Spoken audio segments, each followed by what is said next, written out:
40 বছরে রাসূল আকরাম সাল্লাল্লাহু আলাইহি ওয়াসাল্লাম নবুয়ত পেয়েছিলেন নাকি তার আগেই পেয়েছিলেন? 40 বছর পর্যন্ত উনি নিজে তো নবী ছিলেন না। কিন্তু যারা বিরোধিতা করছে 48 ঘন্টার আলটিমেটাম দিয়েছে একজন আলেমকে, একজন আলেম আহমদুল্লাহকে। আরে আহমদুল্লাহর গণার টাইম আমরা আছে। এই জন্য যে আহমদুল্লাহ এই কথা বলেছেন তাকে বলবো আমি 48 ঘন্টা সময় দিলাম। আমাদের শেষ নবী 40 বছর আগে নবুয়ত পেয়েছিলেন নাকি 40 বছর পূর্বে? নবুয়তের পূর্বে হযরত মুহাম্মদ সাল্লাল্লাহু আলাইহি সাল্লাম কোন ধর্ম পালন করতেন? 40 বছর আগে হযরত মুহাম্মদ সাল্লাল্লাহু আলাইহি সাল্লাম কোন নবী ছিলেন না। এই কথাটি বলেছিলেন শায়েখ আহমদুল্লাহ হুজুর। এই কথাটি বলায় তাহেরি হুজুর তাকে 48 ঘন্টার আলটিমেটাম দিয়েছিলেন। এটা নিয়ে পুরো সোশ্যাল মিডিয়া ট্রোল পড়ে গেছিলেন। এই বিষয়টি সত্য নাকি মিথ্যে আজকের ভিডিওতে এটা যাচাই করবো। তো চলুন বেশি কথা না বাড়িয়ে স্ক্রিনে গিয়ে বিষয়টি উপভোগ করতে থাকুন। 40 বছরে রাসূল আকরাম সাল্লাল্লাহু আলাইহি ওয়াসাল্লাম নবুয়ত পেয়েছিলেন নাকি তার আগেই পেয়েছিলেন? শাইখ আহমদুল্লাহ সাহেবের মূল ভিডিওটা কি ছিল আপনারা দেখবেন। নবুয়তের পূর্বে রাসূল আকরাম সাল্লাল্লাহু আলাইহি সাল্লাম কোন ধর্ম পালন করতেন? গুরুত্বপূর্ণ প্রশ্ন। নবুয়তের পূর্বে আমাদের প্রিয় নবী সাল্লাল্লাহু আলাইহি সাল্লামের ধর্ম কি ছিল? যদি বলেন যে কোন ধর্ম অনুসরণ করতেন না, তাহলে নাউজুবিল্লাহ উনি কি ধর্মহীন ছিলেন নাকি? উনি নবী হয়েছেন কত বয়সে? 40 বছর বয়সে। তাহলে 40 বছর বয়স মানে তো জীবনের মূল টাইমটা প্রায়। 40 বছর পর্যন্ত উনি নিজে তো নবী ছিলেন না, উনি নবী হয়েছেন তারপরে। তাহলে 40 বছর পর্যন্ত নবী হওয়ার আগে তার ধর্ম কি ছিল? সেই প্রশ্নটা শাইখ পড়েছে মাত্র, কাট করে নিয়ে যে ওই জায়গাটা ওখানে বসানো হয়েছে। আর এটা নিয়ে আমাদের ভাইয়েরা গোটা দেশ উত্তাল করে ফেললো। ফুল ভিডিওটা আগে দেখেন, তারপর আপনারা সিদ্ধান্ত নিন। কিন্তু যারা বিরোধিতা করছে 48 ঘন্টার আলটিমেটাম দিয়েছে একজন আলেমকে, একজন আলেম আহমদুল্লাহকে। আরে আহমদুল্লাহর গণার টাইম আমরা আছে। এই জন্য যে আহমদুল্লাহ এই কথা বলেছেন তাকে বলবো আমি 48 ঘন্টা সময় দিলাম। যে আলটিমেটাম দিছে আমি আসলে বাস্তবিক পক্ষে তাকে কোনো আলেম মনে করি না। সে ভাইরাল হয়েছে কি দিয়ে? ডেলে দিয়ে। পরিবেশটা সুন্দর না? আপনারা খাবেন? ডেলে দেই, ডেলে দেই। সে ভাইরাল হয়েছে কি দিয়ে? বুঝলে বুঝ পাতা, না বুঝলে তেজপাতা।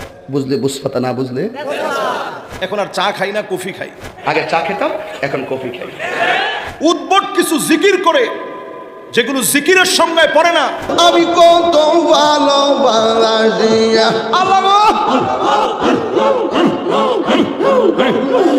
আল্লাহর সঙ্গে সরাসরি বেয়াদবি।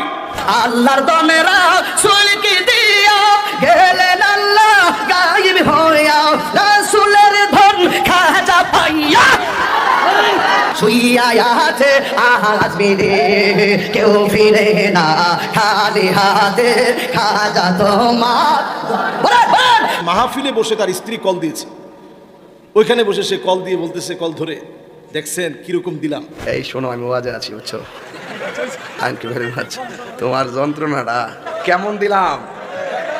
এইরকম একজন বক্তা যদি 48 ঘন্টার আলটিমেটাম দেয়, আমি কখনো কোনো বক্তার নাম ধরে কোনো কথা কখনো বলি না, বলাটা পছন্দ করি না। আউল বাউল ফাউল যারা নাচানাচি গাওয়াগাওয়ি করে তাদের ইমেজটা কি? বর্তমান জেনারেশনের যুবকদের কাছে তাদের ইমেজটা কি? আর শাইখ আহমদুল্লাহর ইমেজ কি? মিজানুর রহমান আজহারের ইমেজ কি? আহমদুল্লাহরা প্রতি বছর জন্ম নেয় না। স্বাবলম্বীকরণ প্রকল্পে লাখো মানুষের পাশে তিনি দাঁড়িয়েছেন। এদেশের মানুষ যখন বন্যার্থ হয়েছে সিলেটে তিনি ছুটে গিয়েছেন, অথচ তিনি একটা মসজিদ হাতে নিয়েছেন। আপনারা দেখবেন এক সময় দেশকে রিপ্রেজেন্ট করার মতো একটা মসজিদ হবে ইনশাআল্লাহ। পড়ি আব্দুল জাহের মাহমুদ উনি প্রশ্ন করেছেন যে মোহতারাম, আল্লাহ রাসূল সাল্লাল্লাহু আলাইহি ওয়াসাল্লাম কি 40 বছরে নবুয়ত পেয়েছিলেন নাকি তিনি আগে থেকেই নবী, এবং এই বিষয়টা নিয়ে এত আলোচনা কেন হচ্ছে? দ্বিতীয়ত, শাইখ আহমদুল্লাহ সাহেব যে কথাটি বলেছেন সেই কথাটা আপনারা সমর্থন করেন কিনা? তৃতীয়ত, আরেকটি বিষয় উনি লিখেছেন যে এই বিষয়টা নিয়ে যে পরিমাণ আলোচনা এবং সমালোচনা হচ্ছে সেই আলোচনা আপনারা বসে কি সমাধান করতে পারেন না? তিনটে বিষয়। আমি শেষ বিষয়টা নিয়ে আগে কথা বলবো যে আপনারা সমাধান করতে পারেন কিনা। দেখেন, কিছু কিছু বিষয় হাদিসে একাধিক বর্ণনা আছে, যেই বর্ণনাগুলো একাধিক থাকার কারণে সাহাবী রিদওয়ানুল্লাহি আনহুম আজমাইনদের জামানা থেকেই কিন্তু এই মতবিরোধগুলো চলে আসছে। যেমন আপনাকে একটা কথা বলি, নামাজের মধ্যে যে আমরা হাত বাঁধি, কেউ নাভির নিচে, নাভির ওপরে, কেউ বুকের ওপরে হাত বাঁধি, প্রত্যেকটাই কিন্তু হাদিসের মধ্যে আছে। প্রত্যেকটা কিন্তু হাদিসের মধ্যে আছে। এখন আপনি যদি বলেন যে বুকের উপরে হাত বাঁধা এটাই বিশুদ্ধ আর সব কিছু বাকি হাদিসগুলো এগুলো নিষিদ্ধ বা এগুলো মানা যাবে না, তাহলে আপনি এখানে জুলুম করলেন, এটা উচিত না। কিছু বিষয় একাধিক বর্ণনা দুইভাবে এসেছে। তো সাহাবী রিদওয়ানুল্লাহি আনহুম আজমাইনদের মধ্যে ইখতিলাফ ছিল, তাবেঈনদের মধ্যে ছিল, পরবর্তী স্কলারদের মধ্যে ছিল, সালফে সালেহিনদের মধ্যে ছিল, বর্তমান সময়েও আছে। এটা থাকবে কিয়ামত পর্যন্ত। সেক্ষেত্রে আপনার আমার ভূমিকা কী হবে? আপনার আমার ভূমিকা হচ্ছে একাধিক বর্ণনা যখন থাকবে তখন আপনার যেটা ভালো লাগে আপনি মেনে নেবেন, তবে অবশ্যই ইসলামিক স্কলার একজনকে ফলো করবেন যে তার রায়টা কী। সেটা হানাফি মাযহাবের হতে পারে, শাফি মাযহাবের হতে পারে, মালিকি মাযহাবের হতে পারে, তার রায়টা কী। 2 নম্বর বিষয়, 40 বছরে রাসূল আকরাম সাল্লাল্লাহু আলাইহি ওয়াসাল্লাম নবুয়ত পেয়েছিলেন নাকি তার আগেই পেয়েছিলেন, এই কথাটা মূলত শাইখ আহমদুল্লাহ সাহেবের যে মূল ভিডিওটা, সম্ভবত উনি এই যে চাঁদনি চক বা এই যে নিউ মার্কেটের ওখানে যেই একটা মাহফিল হয় কোন মসজিদে যেন, ওখানে সওয়াল জবাবের মধ্যে যে ভিডিওটা, মূল ভিডিওটা দেখেন। আমাদের কাছে কোনো শ্রোতা যখন প্রশ্ন করে, এই যে আজকে যে প্রশ্ন উত্তর দিচ্ছি, শ্রোতারা যখন প্রশ্ন করে আমরা কিন্তু প্রথমেই প্রশ্নটা আপনাদের সামনে পড়ে নেই। ইভেন এই যে আব্দুল জাহের মাহমুদ যে প্রশ্নটি করেছে, এই প্রশ্নটাও কিন্তু আমি পড়লাম। কোরআনুল কারিমে আল্লাহ কি বলছে একটা উদাহরণ দিয়ে আরো ক্লিয়ার হবেন। লা তাকরাবুস সালাহ, নামাজের ধারে কাছেও যায় না। এখন আপনি আগেও নিলেন না পিছেও নিলেন না, লা তাকরাবুস সালাহ আল্লাহ বলছেন নামাজের ধারে কাছে যায় না, আপনি নিয়ে এসে এটা মুস্তাফিজ হুজুর বললো নামাজের ধারে কাছেও যায় না। এখন কখন? আল্লাহ তো এটা পরে বলে দিয়েছে, ও আংতুর সুকারা, যখন নেশাগ্রস্ত অবস্থায় থাকো, মদ খায়া পবিত্র না হয়ে সাথে সাথে নামাজে দাঁড়ায় না, নাপাক অবস্থায় দাঁড়ায় না। এখন আপনি কাট করে ওখানটা নিয়ে যে বসায় দিলেন। সুযোগ সন্ধানী যারা আছে সোশ্যাল মাধ্যমে, আমার লেকচার বলেন, আহমদুল্লাহ সাহেবের লেকচার বলেন, আব্দুল্লাহ সাহেবের লেকচার বলেন, XYZ যে কোনো স্কলারের লেকচার কেটে কেটে অনেকভাবে কিন্তু উপস্থাপন করা যায়। একটা পজিটিভ বিষয়কে কিন্তু নেগেটিভলি উপস্থাপন করা যায়। আর যে ভদ্রলোক এই কথাগুলো নিয়ে আজকে আলোচনা করতেছে, শাইখ আহমদুল্লাহ সাহেবের মূল ভিডিওটা কী ছিল আপনারা দেখবেন, এখন ইউটিউবে আছে। প্রশ্নটা শাইখ এভাবে পড়ছেন যে এক ভাই প্রশ্ন করেছেন, রাসূল আকরাম সাল্লাল্লাহু আলাইহি ওয়াসাল্লাম তো 40 বছরের নবুয়ত পেয়েছেন, এর আগে তিনি নবী ছিলেন না, তাহলে এই 40 বছর আগে তিনি কোন ধর্ম অনুসরণ করতেন? তাহলে কি আল্লাহ রাসূল কোনো ধর্মের অনুসরণ করতেন না, নাকি অনুসরণ করতেন? অনুসরণ করলে কার ধর্ম অনুসরণ করেছেন? আমরা জানি যে ইব্রাহিম আলাইহিস সালাতু ওয়াস সালামের দিন ধর্ম আল্লাহ রাসূল সাল্লাল্লাহু আলাইহি ওয়াসাল্লাম অনুসরণ করেছেন। তাহলে শায়েখকে প্রশ্ন করা হয়েছে, সেই প্রশ্নটা শায়েখ ওখানে উপস্থাপন করেছেন যে আল্লাহর রাসূল 40 বছর তো নবুয়ত পান নাই। প্রশ্নটা এভাবে করাছে, সেই প্রশ্নটা শায়েখ পড়েছে মাত্র, কাট করে নিয়ে যে ওই জায়গাটা ওখানে বসানো হয়েছে। আর এটা নিয়ে আমাদের ভাইয়েরা গোটা দেশ উত্তাল করে ফেললো। জ্ঞানী মানুষের একটা বিষয় কি জানেন, যে সবসময় তর্কে জড়ায় না, ঝগড়া বিবাদে জড়ায় না। কারণ যেই গাছে যত ফল বেশি, সেই গাছটা তত নত বেশি। এই যে আম বড় বড় দেখবেন গাছের উপরে ধরে আছে, যত বেশি আম গাছটা তত নত। এত কথা শাইখ আহমদুল্লাহ সাহেবকে নিয়ে বাংলাদেশে হলো, আমি তো দালাল হয়ে গেছি। মানুষ বলতেছে, কতজন তো আমাকে নিয়ে কত কথা বলতেছে। এতদিন আমাকে নিয়ে কেউ সমালোচনা পৃথকভাবে করেছে, কিন্তু আওয়ামভাবে একটা দুইটা না একাধিক ভিডিওতে আমাকে সমালোচনা করেছে। যে ভাই আমার নিয়ে গালমন্দ করেছে, সমালোচনা করেছে, আমি তার জন্য দোয়া করি, আল্লাহ তাকে হেদায়েত দান করুক, আল্লাহ তাকে মাফ করে দেয়। তার ব্যাপারে আমার কোনো আক্রোশ নাই, বিদ্বেষ নাই। কিন্তু শাইখ আহমদুল্লাহ বাংলাদেশের একটা অ্যাসেট। আহমদুল্লাহরা প্রতি বছর জন্ম নেয় না। আমি মুস্তাফিজ না থাকলে দেশের জাতির দিনের অতটা ক্ষতি হবে না। একজন শাইখ আহমদুল্লাহ না থাকলে এ দেশের, এ জাতির, এ দিনের অনেক বড় ক্ষতি হবে, অনেক বড় ক্ষতি হবে, অনেক বড় ক্ষতি হবে। সুতরাং শাইখ আহমদুল্লাহ সাহেবকে নিয়ে এই কথাগুলো যারা বলতেছে, মূলত শাইখ আহমদুল্লাহ ব্যক্তি আহমদুল্লাহ টার্গেট না, মূলত তার প্রতিষ্ঠান টার্গেট। কারণ মানুষজন যাতে করে এই প্রতিষ্ঠানটার উপরে প্রশাসনিক নজরদারি নিয়ে এসে প্রতিষ্ঠানটাকে বন্ধ করতে পারে। কারণ কি? মানুষের ভিতরে একটা গ্রহণযোগ্যতা তৈরি হয়েছে। আপনি বিদেশে যান, আউল বাউল ফাউল যারা নাচানাচি গাওয়াগাওয়ি করে, তাদের ইমেজটা কি? বর্তমান জেনারেশনের যুবকদের কাছে তাদের ইমেজটা কি? আর শাইখ আহমদুল্লাহর ইমেজ কি? মিজানুর রহমান আজহারের ইমেজ কি? আমি যে কথাটি বলতে চাচ্ছি, ফুল ভিডিওটা আগে দেখেন, তারপর আপনারা সিদ্ধান্ত নিন। এবার আসেন দলিল। বলা হচ্ছে কি, যে কেউ যদি নবীজিকে বলে যে 40 বছরে আল্লাহ রাসূল সাল্লাল্লাহু আলাইহি ওয়াসাল্লাম নবুয়ত পেয়েছেন, তার আগে যদি কেউ বিশ্বাস না করে সে কাফের হয়ে যাবে। যদি এই কথা কেউ বলে, তাহলে আনাস ইবনে মালিক রাদিয়াল্লাহু তাআলা আনহু এবং আব্দুল্লাহ ইবনে আব্বাস রাদিয়াল্লাহু তাআলা আনহুমা তাদের কথা অনুসারে সেই মানে কাফেরের খাতায় তাদের নাম উঠে যায়। নাউযুবিল্লাহি মিন যালিক। কেন বলি? বুখারী শরীফের হাদিস। আনাস ইবনে মালিক রাদিয়াল্লাহু তাআলা আনহু কি বলছেন? আল্লাহ রাসূল সাল্লাল্লাহু আলাইহি ওয়াসাল্লামের 1 বছরও না 2 বছর না 10টা বছর তিনি খেদমত করেছেন। তিনি বলছেন, বাসাহুল্লাহু আলা রাসি 40 সানাতান। হযরত আব্দুল্লাহ ইবনে আব্বাস রাদিয়াল্লাহু তাআলা আনহু থেকে বর্ণিত, বয়সা রাসূলুল্লাহ সাল্লাল্লাহু আলাইহি ওয়াসাল্লাম লি 40 সানাতান। আল্লাহ রাসূল সাল্লাল্লাহু আলাইহি ওয়াসাল্লামের উপরে আল্লাহ তাআলা নবুয়ত দিয়েছেন 40 বছরে। আনাস ইবনে মালিক রাদিয়াল্লাহু তাআলা আনহু তিনি বলছেন 40 বছরে নবুয়ত দেওয়া হয়েছে। তাহলে যারা বলতেছে যে 40 বছরে আল্লাহ নবীকে নবুয়ত দেওয়া হয়েছে, তাহলে সেই কথা অনুসারে আনাস ইবনে মালিক রাদিয়াল্লাহু তাআলা আনহুর উপরে সেই অপবাদ যায়। নাউযুবিল্লাহ। আব্দুল্লাহ ইবনে আব্বাস রাদিয়াল্লাহু তাআলা আনহু তিনি বলছেন, নবীজি বলছেন, ইন্নী লা আরিফু হাজরান বিমাক্কাতা কানা ইউসাল্লিমু আলা ক্বাবলা আই উবাস। আল্লাহ রাসূল সাল্লাল্লাহু আলাইহি ওয়াসাল্লামের উপরে 40 বছরের নবুয়ত এসেছে। আল্লাহ রাসূল সাল্লাল্লাহু আলাইহি ওয়াসাল্লাম আরেকটা হাদিসের মধ্যে কি বলছেন দেখেন। আল্লাহ রাসূল সাল্লাল্লাহু আলাইহি ওয়াসাল্লাম বলছেন যে আমি একটা পাথরকে জানতাম যে পাথরটা আমাকে ক্বাবলা আই ইউসাল্লিমা, আমাকে সালাম প্রদান করতো, আন উবাসা নবুয়া, আমি নবুয়ত পাওয়ার আগেই এই পাথরটা আমাকে সালাম করতো। তো নবুয়ত পাওয়ার আগে পাথর আমাকে সালাম করতো। আল্লাহ রাসূল সাল্লাল্লাহু আলাইহি ওয়াসাল্লাম নিজে বলেছেন। তো নবীজি যে বললেন যে আমি নবুয়ত পাওয়ার আগে পাথর আমাকে সালাম করতো, তাহলে নবুয়ত আল্লাহ রাসূল সাল্লাল্লাহু আলাইহি ওয়াসাল্লাম একটা নির্দিষ্ট সময় পেয়েছেন। এখন আরেকটা হাদিস যেটা দিয়ে সব ভাইরা দলিল পেশ করে, নবীজি সাল্লাল্লাহু আলাইহি ওয়াসাল্লামের নবুয়তের ব্যাপারে জিজ্ঞেস করা হয়েছিল যে আপনি কখন থেকে নবী? তিনি জবাব দিয়েছেন কুনতু নাবিয়ান ওয়া আদামু বাইনাল মাই ওয়াত তিন। অন্য বর্ণনায় আছে কুনতু নাবিয়ান ওয়া আদামু বাইনার রূহি ওয়াল জাসাদ। আদম যখন শরীরে এবং পানির মধ্যে তিনি ছিলেন তখন থেকেই আল্লাহ রাসূল সাল্লাল্লাহু আলাইহি ওয়াসাল্লাম নবুয়ত পেয়েছিলেন। আদম যখন রূহ এবং মাটির মধ্যে মিশ্রিত ছিলেন তখন থেকে আল্লাহ রাসূল সাল্লাল্লাহু আলাইহি ওয়াসাল্লাম নবুয়ত পেয়েছিলেন। এরকম কিন্তু একাধিক বর্ণনা আছে। হাদিসটা কি? হাদিসটা রাসূল আকরাম সাল্লাল্লাহু আলাইহি ওয়াসাল্লামের বিশুদ্ধ হাদিস, যে যখন আদমকে সৃষ্টি করা হয় নাই তখন থেকেই তিনি নবুয়ত পেয়েছিলেন। কিন্তু আদম আলাইহিস সালাতু ওয়াস সালামকে আল্লাহ সুবহানাহু ওয়া তাআলা যে পৃথিবীর বুকে পাঠিয়েছেন, নবীকে যে আল্লাহ সুবহানাহু ওয়া তাআলা পৃথিবীর বুকে পাঠিয়েছেন, নবীজি 40 বছর পর্যন্ত নবুয়ত পান নাই, কিন্তু আগে থেকে নবুয়ত ছিল লাউহে মাহফুজে। কোরআন যেমন সংরক্ষিত ছিল, নবীজির স্বীকৃতি লাউহে মাহফুজে এবং আসমানি জগতে, রুহানি জগতে আল্লাহ তাআলা আগে দিয়ে রেখেছিলেন। সেই স্বীকৃতির সনদ, স্বীকৃতির চূড়ান্ত বাস্তবায়ন আল্লাহ তাআলা 40 বছরে করেছেন। তাহলে কি সেই হাদিসটাও ঠিক, এই হাদিসগুলোও ঠিক? 40 বছরে নবীজি নবুয়ত পেয়েছেন, এটা তো সিরাতের ম্যাক্সিমাম কিতাবের মধ্যে আছে, ম্যাক্সিমাম কিতাবের মধ্যে আছে। আমরা তো অস্বীকার করতেছি না সেই বিষয়টা, কিন্তু নবুয়ত 40 বছরে পেয়েছে, এটাকে কেউ যদি অস্বীকার করে কাফের হয়ে যাবে, ফাসিক হয়ে যাবে, এই বিষয়টাতে আমরা একমত নয়, এটা অশুদ্ধ বিষয়। সুতরাং রাসূল আকরাম সাল্লাল্লাহু আলাইহি ওয়াসাল্লামের হাদিস একাধিক থাকতে পারে। আমাদের আকীদা হচ্ছে নবীজি 40 বছরে নবুয়ত পেয়েছেন এবং নবীজির নবুয়তের সিদ্ধান্ত স্বীকৃতি আল্লাহ সুবহানাহু ওয়া তাআলা আগেই দিয়ে দিয়েছেন।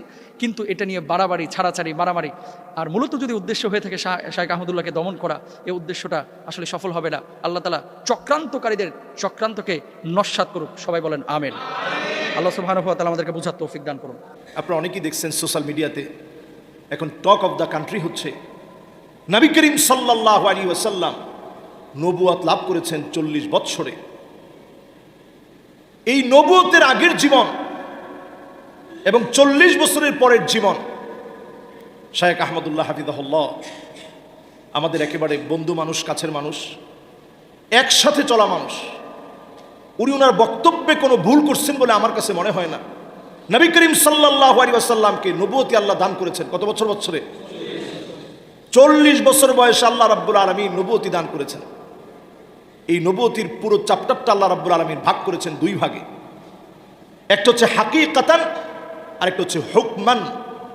আল্লাহ রাব্বুল আলামিন যাদেরকে নির্বাচন করে রাখছেন নবী হবেন, এই চার্টের ভিতরে সৃষ্টির সূচনা লগ্নে আদম আলাইহিস সালাতু ওয়াস সালাম বাইনার রূহি ওয়াল জাসাদ, যখন উনি রূহ আর শরীরের মাঝামাঝি ছিল, এখনো রূহকে ফুৎকার করা হয় নাই, আকার আকৃতি দেওয়া হয় নাই, তখন থেকেই নবী মুহাম্মদ সাল্লাল্লাহু আলাইহি ওয়াসাল্লামকে আল্লাহ রাব্বুল আলামিন নবী হিসাবে নির্বাচিত করে রাখছেন। জোরে বলেন আল্লাহু আকবার। তো শাইখ আহমদুল্লাহ হাফিজাহুল্লাহ তিনি একই কথা বোঝাতে চেয়েছেন বারবার। উনি কোনোভাবেই এটার বিপরীত নন। একটা হচ্ছে হাকিকাতান, বাস্তবিক পক্ষে তিনি নবী হবেন, এই সিদ্ধান্ত আল্লাহ রাব্বুল আলামিনের বহু আগ থেকে। যেমন বাপ সবসময় সিদ্ধান্ত নিয়ে রাখে আমার এই ছেলেটারে আলেম বানাও। সিদ্ধান্ত নেওয়ার পর আমি মানুষ, আমার সিদ্ধান্ত আল্লাহ রাব্বুল আলামিন যেহেতু সুযোগ দিছেন, আমি যদি নিজে আলেম না হই, বাপের সিদ্ধান্ত ছিল যে আলেম বানাবে, এটা ছিল হাকিকি বাবার সিদ্ধান্ত, বাবার নির্বাচন। কিন্তু নবীদের ক্ষেত্রে আল্লাহ রাব্বুল আলামিন যখন কোনো নির্বাচন করেন, তখন নবীরা কোনোভাবেই এই সিদ্ধান্ত থেকে বাহিরে যাওয়ার সুযোগ নেই। নবীদেরকে যিনি মাসুম বানিয়েছেন তিনি কে? যারা বিরোধিতা করছে জাতি তাদের কাছ থেকে কি পেয়েছে একটু চিন্তা করেন। আমি কখনো কোনো বক্তার নাম ধরে কোনো কথা কখনো বলি না, বলাটা পছন্দ করি না, কিন্তু যারা বিরোধিতা করছে 48 ঘন্টার আলটিমেটাম দিয়েছে একজন আলেমকে, একজন আলেম যে আলটিমেটাম দিছে, আমি আসলে বাস্তবিক পক্ষে তাকে কোনো আলেম মনে করি না। সে দেখবেন বাংলাদেশে কোনো অবদানের কারণে সে ভাইরাল হয়েছে, অথবা মানুষের দিলের ভিতরে তার কোনো কথা, হৃদয়স্পর্শী কোনো কথা গেঁথে গিয়ে সে ভাইরাল হয়েছে। এরকম ভিডিও আমার অন্তত চোখে পড়ে না। সে ভাইরাল হয়েছে কি দিয়ে? ঢেলে দিয়ে। ঠিক কিনা বলেন? আমাদের দেশের মিডিয়াতে পর্যন্ত তুলপার হয়ে গেছে তার ঢেলে দিয়ে। সে ভাইরাল হয়েছে কি দিয়ে? এখন আর চা খাই না, কফি খাই। সে ভাইরাল হয়েছে কি দিয়ে? বুঝলে বুঝপাতা, না বুঝলে তেজপাতা। সে ভাইরাল হয়েছে কিভাবে? উদ্ভট কিছু জিকির করে, যেগুলো জিকিরের সংজ্ঞায় পড়ে না, আল্লাহর সঙ্গে সরাসরি বেয়াদবি, বিভিন্ন ভণ্ডদের নামগুলো তার বিভিন্ন আলোচনার মধ্যে বলে বলে এই পাগলামি সাগলামি দিয়ে সে ভাইরাল হয়েছে। ঠিক কিনা বলে? শুধু এক জায়গায় না, আপনি আরো মিলায় দেখেন তার অবদান কি বাংলাদেশে। তার অবদান হচ্ছে মাহফিলে বসে তার স্ত্রী কল দিয়েছে, ওইখানে বসে সে কল দিয়ে বলতেছে, কল ধরে, দেখছেন কিরকম দিলাম, স্ত্রীর সঙ্গে কথা বলছে। এই যে আপনি স্ত্রীর সঙ্গে কথা বলছেন, আমরাও তো ওয়াজের ময়দানে আলহামদুলিল্লাহ বাংলাদেশ দেশের বাহিরে 10 বছর ধরে কথা বলি। মিশর যখন পড়াশোনা করতাম তখনও 5 বছর কথা বলছি। এই মোট 15 বছর কথা বলার ক্ষেত্রে আজ পর্যন্ত এরকম হাস্যকর কোনো কথা আল্লাহ রাব্বুল আলামিন আমার জবান দিয়ে বের করেনি, আগামী দিনেও যেন আল্লাহ বের না করে, পড়ে না আমিন। তার অবদান কি জাতির ভিতরে? ছেলেদেরকে উস্কানি দেওয়া। তার অবদান হচ্ছে এমন উদ্ভট কথা বলা যেগুলো কুরুচিপূর্ণ, যেই কথাগুলো স্বামী স্ত্রী তার সন্তানদেরকে নিয়ে একত্রে শুনতে পারে না, যে কথাগুলো দিয়ে প্রতিনিয়ত টিকটক হচ্ছে। এইরকম একজন বক্তা যদি 48 ঘন্টার আলটিমেটাম দেয়, এটা টিকটকারের আলটিমেটাম হবে, বাস্তবিক কোনো আলটিমেটাম হবে না, ঠিক কিনা বলে? আমরা আলেমরা সজাগ হওয়া উচিত। শেখ আহমদুল্লাহ এই জাতির রাহবার হিসেবে কি করে নাই? আমি এমন ব্যক্তির পক্ষে বলছি না যে ব্যক্তি যার সাথে আমার চলাফেরা নাই। ওমর রাদিয়াল্লাহু তাআলা আনহুর সামনে এসে বলা হচ্ছে এই লোকটা খুব নেককার, খুব দিনদার। ওমর রাদিয়াল্লাহু তাআলা আনহু বলছেন, আতাআমালতা মাহু, তুমি কি তার সাথে লেনদেন করছো? বলছে, না, লেনদেন তো করতে পারিনি। তো কেমনে বুঝলা যে লোকটা দিনদার? আসাফারতা মাহু, তুমি কি তার সাথে সফর করছো? কোথাও ভ্রমণে বের হইছো? বলছে, না, ভ্রমণেও বের হইনি। তো কেমনে বুঝলা লোকটা দিনদার? আমি ওনার সাথে দুবাইয়ের সফরে ছিলাম, প্রায় সময় আমরা একসঙ্গে বসি। আমি জেনে শুনে বলছি, দায়িত্ব নিয়ে বলছি, এদেশের লাখো মানুষের কর্মসংস্থানের ব্যবস্থা, স্বাবলম্বীকরণ প্রকল্পে লাখো মানুষের পাশে তিনি দাঁড়িয়েছেন। সাদকায়ে জারিয়া, আমাদের দেশের এই ক্লাইমেটের যে পরিবর্তন, তিনি বৃক্ষরোপণ কর্মসূচির মধ্য দিয়ে এ জাতির আবহাওয়া নিয়ে চিন্তা করেন, যাহার এই জাতি যদি কষ্টে পড়ে যায়। এদেশের মানুষ যখন বন্যার্থ হয়েছে, সিলেটে তিনি ছুটে গিয়েছেন, সাতকানিয়াতে তিনি ছুটে গিয়েছেন দায়িত্ব নিয়ে। সমস্ত মিডিয়াগুলো সেগুলো ক্যাপচার করেছে, আপনারা দেখেছেন নিশ্চয়ই। এরকম একজন দায়িত্বশীল গুরুগম্ভীর একজন আলেম, আলিমুন মুস্তামিলুন ইলমাহু, যিনি তার এলেমকে কাজে লাগায় বলে আমি মনে করি যে আলেমের কাছ থেকে অনেক কিছু শেখা যায়। যুগ জামানা পাল্টে দিতে চাই না অনেকজন, এক আলেমে আনতে পারে জাতির জাগরণ, ঠিক কিনা বলে? এরকম জাগরণ সৃষ্টিকারী একজন আলেম। আমি খুব চিন্তা করতেছিলাম যে আমাদের দেশে এই 2 কোটি মানুষের বসবাস ঢাকা সিটিতে। এই ঢাকা শহরের ভিতরে মসজিদ আছে 6000-এর উপরে, কিন্তু আমাদের দেশকে রিপ্রেজেন্ট করার মতো মসজিদ ঢাকা সিটিতে 1968 সালের যে বাইতুল মোকাররম মসজিদ, তখনকার সময় এটাকে রিপ্রেজেন্ট করার মতো ছিল। এখন এর চতুর্পাশে এত পরিমাণ বিল্ডিং হয়ে গেছে, আপনি আকাশ থেকে তাকালে তেমন কিছু নজরই পড়বে না। অথচ তিনি একটা মসজিদ হাতে নিয়েছেন, আপনারা দেখবেন এক সময় দেশকে রিপ্রেজেন্ট করার মতো একটা মসজিদ হবে ইনশাআল্লাহ পড়ে। এরকম একজন আলেমের বিরোধিতা যখন করবেন, পক্ষে বলাটা এটা আমাদের দায়িত্ব। পক্ষে বলাটা আমি নৈতিকভাবে দায়িত্ব মনে করি। আল্লাহ তাআলা যখন কারো কল্যাণ চান, কখনো কখনো এইরকম কিছু ব্যক্তির বিরোধিতার মধ্য দিয়ে আল্লাহ রাব্বুল আলামিন তার প্রিয় প্রিয় গোলামদের অনেক অনেক অনেক বেশি কল্যাণ দান করে দেন, ঠিক কিনা বলেন? যেমন ধরুন, আজকের আমি জুমাতে এই বিষয় নিয়ে কথা বললাম। তাহির সাহেবের মতো লোকেরা খুব ভালো করে বুঝেন, এটার কারণে তারও কিন্তু একটা মার্কেট লেভেলে তার দামটা কিন্তু কমে নেই। আমাদের জুমাতে তার নামটা নেওয়া হয়েছে, বিগত 10 বছরের কোনো দিন তার নামটা আমি নিই নেই। আজকে তার কর্মকাণ্ড নামগুলো একটু নেওয়া হলো। এর দ্বারা বোঝা যায় এরা মার্কেটিং খুব ভালো বুঝে। অন্যদিকে এটা একটা অপচেষ্টাও হতে পারে। আল্লামা মামুনুল হক সাহেব যখন বাহিরে বের হয়েছেন, উনার বক্তব্যগুলো যখন চারদিকে ভাইরাল হচ্ছে, যুবকদের ভিতরে যখন ইসলামের স্পিরিট আর স্পৃহা যখন বেড়ে যাচ্ছে, এটাকে দমায়া দেওয়ার জন্য সুকৌশলে এই 48 ঘন্টার আলটিমেটামের মতো ঠুনকো একটা মিথ্যা বানোয়ার কথা দিয়ে একজনকে ঘায়েল করার মধ্য দিয়ে উনার বক্তব্যকে দাবিয়ে দেওয়ার চেষ্টা করা হচ্ছে, ঠিক কিনা বলে? এগুলো কৌশল। যতই কৌশল করেন, ইসলামের কাজ আল্লাহ রাব্বুল আলামিন যেখানে যতটুকু নেওয়ার আল্লাহ তাআলা নিয়ে নেবেন। কথা কি আপনাদের সবার কাছে পরিষ্কার? তাহলে এই বিষয় নিয়ে আর কি কোনো সমালোচনার দরকার আছে? শেখ আহমদুল্লাহ হাফিজাহুল্লাহ যে কথা বলছেন, এই কথার সঙ্গে আমি কোনো কথার দ্বিমত দেখি না। তিনি তো এরকম বলেন নাই নবীজির জীবনের 40 বছরের পরের গুলা তোমরা আলোচনা করো, আগের সব তোমরা বাদ দিয়ে দাও।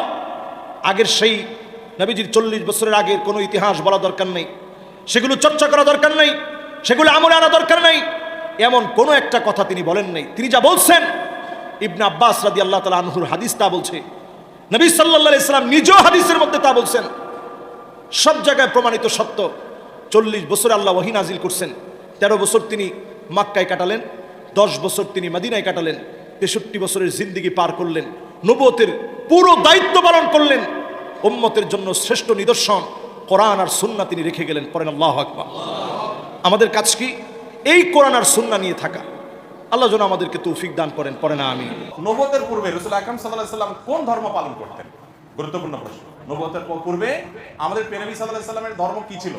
যদি বলেন যে কোন ধর্ম অনুসরণ করতেন না, তাহলে নাউজুবিল্লাহ উনি কি ধর্মহীন ছিলেন নাকি? উনি নবী হয়েছেন কত বছর বয়সে? 40 বছর বয়সে। তাহলে 40 বছর বয়স মানে তো জীবনের মূল টাইমটা প্রায়। তো 40 বছর পর্যন্ত উনি নিজে তো নবী ছিলেন না, উনি নবী হয়েছেন তারপরে।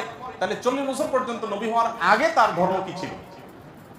এর উত্তর হলো যে আম্মাজান আয়েশা রাদিয়াল্লাহু তাআলা আনহা বর্ণিত হাদিস, যেটি বুখারীতে আসছে, মুসলিমে আসছে, তিনি বলেছেন যে কান নবী সাল্লাল্লাহু আলাইহি সাল্লাম ইয়াখলু বিগারি হিরা ইয়াতাহান্নাফ ফি। নবী সাল্লাল্লাহু আলাইহি সাল্লাম নবী হওয়ার আগে হেরা গুহায় গিয়ে ইবাদত বন্দেগী করতেন। ইয়াতাহান্নাফ এর তরজমা ইবনে হাজার আসকালানি রাহিমাহুল্লাহ অনেকে বলেছেন ইয়াতাহান্নাফ, অর্থাৎ ইব্রাহিম আলাইহিস সালামের যে দ্বীন হানিফ ছিল, ওই দ্বীন হানিফের উপরে তিনি অটল থাকতেন, অবিচল থাকতেন। সমাজের বিভিন্ন অপরাধ, এগুলোর যে আপনার কি বলে এটাকে, এগুলোর যে ছোঁয়া, এগুলোর যে আঁচ, এগুলো নবীজি সাল্লাল্লাহু আলাইহি সাল্লামের গায়ে তিনি লাগাতে দিতেন না, বরং তিনি হেরা গুহায় গিয়ে আল্লাহর ইবাদত বন্দেগী করতেন। ইব্রাহিম আলাইহিস সালামের যে মিল্লাত ছিল, মিল্লাত ইব্রাহিমী যেটাকে বলা হয়, এই মিল্লাত ইব্রাহিমের উপরে নবী করিম সাল্লাল্লাহু আলাইহি সাল্লাম ছিলেন। তাহলে তার নবুয়তের আগের যে সময়টা, এই সময়টাতে তার যে দ্বীন ছিল, এটা ছিল দ্বীন ইব্রাহিম। কোন দিন ছিল? তার বাবা পূর্বপুরুষ ইব্রাহিম আলাইহিস সালামের দ্বীন এবং মিল্লাতের উপরে ছিলেন, এবং সেই মিল্লাত, সেই আকীদা এবং সেই মানের উপরে থেকে তিনি গারে হেরায় গিয়ে আল্লাহ তাআলার জিকির, আল্লাহর স্মরণ, দোয়া করতেন। নবী করিম সাল্লাল্লাহু আলাইহি সাল্লাম মক্কায় জন্ম হয়েছে তার, মক্কায় বড় হয়েছেন, 40টা বছর নবী হওয়ার আগ পর্যন্ত এখানে কাটিয়ে দিয়েছেন। আল্লাহ রাব্বুল আলামিনের নবী হওয়ার একটা প্রমাণ এটাও যে 40 বছর একটা সমাজে একটা অন্যায় এবং শিরকের সমুদ্রের মধ্যে ছিলেন, কিন্তু শিরকের এক ফোঁটা পানি, কাদা, ময়লা, নোংরা কোনো কিছু তার শরীরকে, তার ব্যক্তিত্বকে, তার আমলকে, তার বিশ্বাসকে এক মুহূর্তের জন্য স্পর্শ। এটা সম্ভব শুধুমাত্র তার বেলাতে, যাকে রক্ষা করেছেন স্বয়ং আল্লাহ। তার নবী মুহাম্মদ সাল্লাল্লাহু আলাইহি সাল্লাম মক্কায় সবাই যখন মূর্তি পূজা করে, সবাই যখন শিরক করে, সবাই যখন শিরকের ভিতরে নিমজ্জিত, সবাই যখন বিভিন্ন জাহিলি যুগের কর্মকাণ্ডে নিমজ্জিত, গোটা সমাজ একদিকে যাবে, একটা মানুষ স্রোতের বিপরীতে একা একা টিকে থাকবে, কেউ তাকে ওয়াজ নসিহত করে কনভিন্স করছে, এরকমও না। এটা হতে পারে শুধুমাত্র কিসের মাধ্যমে? আল্লাহ তাআলার হেফাজতের মাধ্যমে। তো নবী হওয়ার আগে তিনি মক্কার মানুষদের এই শিরকপূর্ণ যে দ্বীন, এটার অনুসারী ছিলেন। তিনি ছিলেন ইব্রাহিম আলাইহিস সালামের মিল্লাতের কি? ইমাম আল্লামা আলুসি রাহিমাহুল্লাহ সহ বিশ্ববিখ্যাত মুফাসসির, মুহাক্কিক, উলামায়ে কেরাম এই কথাই বলেছেন যে তার আগের যে জীবন ছিল অ্যানালাইসিস করলে দেখা যায় যে তিনি দ্বীনে হানিফের উপরে ছিলেন। তিনি যদি নিজে নবী হওয়ার আগে এক মুহূর্তের জন্য অন্যদের দেখা দেখি বাচ্চাকালেও যদি অন্তত শিরকের কাজ করতেন, নাউজুবিল্লাহ, তাহলে শিরকের বিরুদ্ধে তিনি যখন তাওহীদের দাওয়াত দিয়েছেন, মক্কার মানুষ বলতো যে তুমি নিজেই তো একসময় পড়তা, ঠিক না ঠিক? কিন্তু অমুসলিমদের রচিত কোনো নবীজির জীবনী গ্রন্থেও এরকম তথ্য পাবেন না যে মক্কার কোনো মানুষের বুকের পাটায় বল ছিল যে নবীজিকে বলবে যে তুমি নিজেও করেছো। কারণ তিনি শিশুকাল থেকে সবাই শিরকে নিমজ্জিত থাকলেও, বা বেশিরভাগ মানুষ নিমজ্জিত থাকলেও, তিনি কিন্তু আল্লাহর অশেষ অনুগ্রহে সেফ ছিলেন, নিরাপদে ছিলেন। তার আপন দাদা, তিনি মক্কার কুরাইশদের নেতা ছিলেন, যারা মূর্তি পূজা করতো তাদের লিড দিতেন। কিন্তু আল্লাহ তাআলা নবী সাল্লাল্লাহু আলাইহি সাল্লামকে হেফাজতে, নিজের আপন চাচা আবু তালেব, তিনি নবী করিম সাল্লাল্লাহু আলাইহি সাল্লামের অনেক প্রিয় ছিলেন, নবীজি সাল্লাল্লাহু আলাইহি সাল্লাম তার স্নেহের ভ্রাতুষ্পুত্র ছিলেন। কিন্তু তারপরও চাচা বা দাদার আদর্শকে, বা চাচার বন্ধুরা, বাবার বন্ধুরা, বা অন্য যারা আছেন, মক্কার মুশরিক যারা ছিলেন, সবাই তো ধরেন উনি যখন ছোট, সবাই তো সিনিয়র মুরব্বী, তাদের ভুল কিছু তিনি গ্রহণ করতেন। এটাই তার একটা বিশেষ আপনার মুজিজা বলতে পারেন, অলৌকিকত্ব বলতে পারেন, যে আল্লাহ তাআলা তাকে হেফাজতে রেখেছেন। আছে না অনেক সময় ভাই, মানুষ এক সময় বড় আলেম হয়ে যায়, বড় ভালো মানুষ হয়ে যায়, কিন্তু তার পেছনে ইতিহাসে দেখা যায় একটু লিকেজ টিকেজ থাকে না?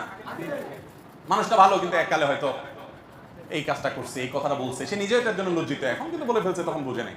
যারা নবী হন, শুধু আমাদের নবী না, যারা নবী হন, সমস্ত নবী রাসূলদেরকে আল্লাহ তাআলা এইভাবে শিশুকাল থেকে, মায়ের গর্ভ থেকে, দুনিয়াতে আসার পর থেকে নিয়ে, তাদেরকে আল্লাহ তাআলা গোটা সমাজের আগুনের আঁচ থেকে আল্লাহ তাআলা বিশেষভাবে সেভ রেখেছেন। এই জন্য তারা নবী এবং রাসূল হয়েছে। আল্লাহ তাআলা তাদের প্রতি রহমতের বাড়ি ধারা বর্ষণ করুন। তো সম্মানিত ভিউয়ার্স, ভিডিওটা আমরা শেষ করলাম। এখানে আমরা একটা বিষয়ে পরিষ্কার বুঝতে পারছি যে শায়েখ আহমদুল্লাহ হুজুর কেমন ধরনের বক্তা এবং তাহেরি কেমন ধরনের বক্তা। তাহেরি হুজুর যা বলেন তাকে যদি জিজ্ঞেস করা যায় পরবর্তী সময়, সে কোন হাদিস থেকে কোন কোরআনের আয়াত থেকে বলছেন সে নিজে বলতে পারবে না।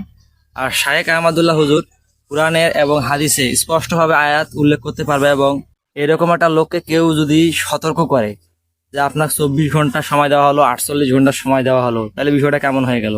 এখানে তাহেরি হুজুর কি জানে না জানে, কি বুঝে না বুঝে, সম্পূর্ণ বিষয়গুলো তার মাথার মধ্যে থাকে। সেই ব্যক্তি শায়েখ আহমদুল্লাহ হুজুরের মতো একটা মানুষকে সতর্ক করেছিলেন 48 ঘন্টা, তাহলে কেমন হলো বিষয়টি, এটা কি আমরা আশা করেছিলাম? আর তাহেরি যারা ফ্যান ফলোয়ার আছেন তারা তো সকলেই বুঝেন যে তাহেরি হুজুর কি ধারণার লোক। তাহেরি হুজুর এমন একজন বক্তা, সে ফানি মিম ক্লিপস বানানোর জন্য একদম উপযুক্ত। ফানি মিম ক্লিপস অন্য কোনো হুজুরের পাবেন না। আপনি ইউটিউবে গিয়ে সার্চ দিয়ে দেখবেন ফানি মিম ক্লিপস, দেখবেন শায়েখ আহমদুল্লাহর কয়টা ক্লিপস আসে এবং তাহেরি হুজুরের কয়টা ক্লিপস আসে। তাহেরি হুজুরের আপনারা অসংখ্য ক্লিপস পাবেন, কিন্তু শায়েখ আহমদুল্লাহ মতন মানুষের একটা ক্লিপস আপনি ম্যানেজ করে দিতে পারবেন না। এই শায়েখ আহমদুল্লাহ হুজুর যে বক্তব্যগুলো দেয় সেগুলো কোরআন এবং হাদিস থেকে দেয়, আর তাহেরি হুজুর হুটহাট করে মাথার মধ্যে যা আসে তাই ঝেড়ে দিয়ে ওয়াজ মাহফিল শেষ করে দিয়ে চলে গেল। তো ভিডিওটি এখানে শেষ করলাম। ভালো থাকবেন, সুস্থ থাকবেন, দেখা হবে বরাবরের মতো পরবর্তী ভিডিওতে। আপনাদের শরীরের সুস্বাস্থ্য কামনা করে বিদায় নিচ্ছি আমি মোহাম্মদ জাকিরুল ইসলাম। ভালো থাকবেন, সুস্থ থাকবেন, আল্লাহ হাফেজ।